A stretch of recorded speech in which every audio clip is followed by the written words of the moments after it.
गोगावलेंना Eknath शिंदेंचा phone आल्यानंतर आता या सगळ्या प्रकरणाकडे कसं पाहायचं हे देखील आता पाहणं महत्त्वाचं असणार आहे। तर आता गोगावले या संदर्भात काय भूमिका घेतात हेही पाहणं महत्त्वाचं आहे। तर आपण पाहतोय की ठाकरेंच्या शिवसेनेच्या नेत्या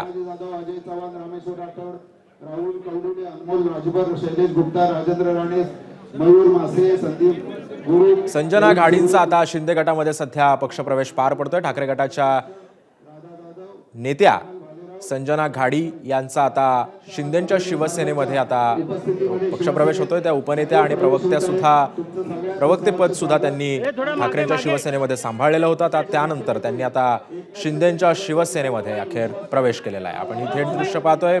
उपमुख्यमंत्री एकनाथ शिंदेंच्या उपस्थितीमध्ये आता संजना घाडी यांचा पक्षप्रवेश पार पडतोय।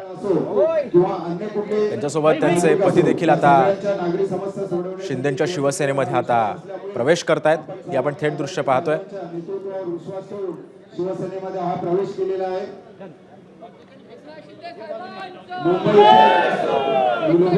संजना घाडी या ठाकरेंच्या शिवसेनेच्या उपनेत्या आणि प्रवक्त्या सुद्धा होत्या आणि त्यांनी आता अखेर आपल्या कार्यकर्त्यांसह शिंदेंच्या शिवसेनेमध्ये अखेर आज प्रवेश केलेला आहे। त्यामुळे आता ठाकरेंच्या शिवसेनेला हा एक प्रकारचा धक्काच मानला जातोय।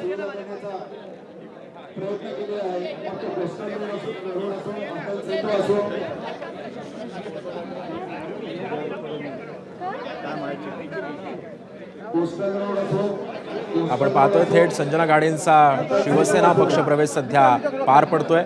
उपमुख्यमंत्री एकनाथ शिंदेंच्या उपस्थितीमध्ये हा पक्षप्रवेश सध्या पार पडतोय। संजना घाडी या ठाकरेंच्या शिवसेनेच्या प्रवक्त्या आणि उपनेत्या होत्या आणि आता त्यानंतर आता त्यांनी आपल्या कार्यकर्त्यांसह शिंदेंच्या शिवसेनेमध्ये प्रवेश केलेला आहे।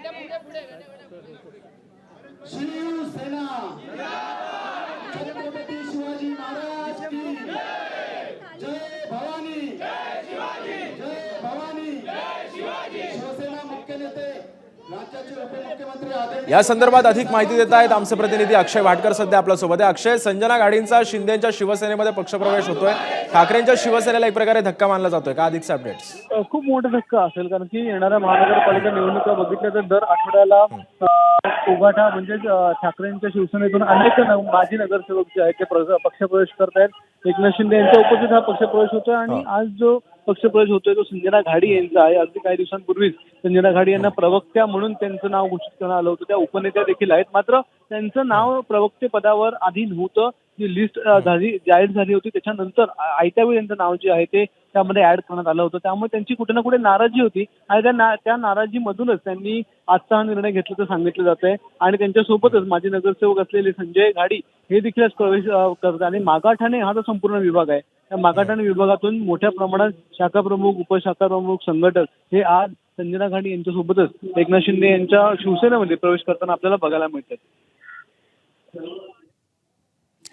पण अक्षय, या सगळ्यांमध्ये आता नेमकं ठाकरेंची साथ सोडून अनेक नेते सुद्धा शिंदेंच्या शिवसेनेमध्ये प्रवेश करतात, याची कारणं काय आहेत नेमकी? अजूनही ठाकरेंकडून योग्य तो प्रतिसाद मिळत नाही किंवा अजूनही आमच्याशी संवाद साधला जात नाही, पदं व्यवस्थित दिली जात नाही असा आरोप या अनेक नगरसेवकांनी किंवा माजी जे पदाधिकारी आहेत त्यांनी एकनाथ शिंदे यांच्याकडे येताना केलेला आहे। आता संजना घाडी यांचं नेमकं कारण काय आहे किंवा याच्या आधी जे नगरसेवक आले त्यांचं नेमकं कारण काय आहे ते आपल्याला बघावं लागेल। मात्र मोठ्या प्रमाणात इन्कमिंग हे शिंदे गटामध्ये सुरू आहे हे तर मान्य करावंच लागेल। आतापर्यंत किमान 80 ते 85 माजी नगरसेवक संपूर्ण मुंबईतले जे ठाकरेंसोबत होते ते आतापर्यंत एकनाथ शिंदे यांच्यासोबत आलेले आहेत। त्यामुळे एक मोठी संख्या आहे आणि महानगरपालिकेच्या निवडणुकीच्या दृष्टीने ज्यावेळी माजी नगरसेवक प्रवेश करत असतील त्यामुळे नक्कीच ही चिंतेची बाब देखील म्हणावी लागेल। धन्यवाद अक्षय, तुम्ही दिलेल्या अधिक माहितीबद्दल। त्यामुळे आता ठाकरेंच्या शिवसेनेला आता हा एक प्रकारचा मोठा धक्काच मानला जातोय, कारण संजना घाडींचा आता अखेर शिंदेंच्या शिवसेनेमध्ये प्रवेश झालेला आहे। एबीपी माझा, उघडा डोळे बघा नीट।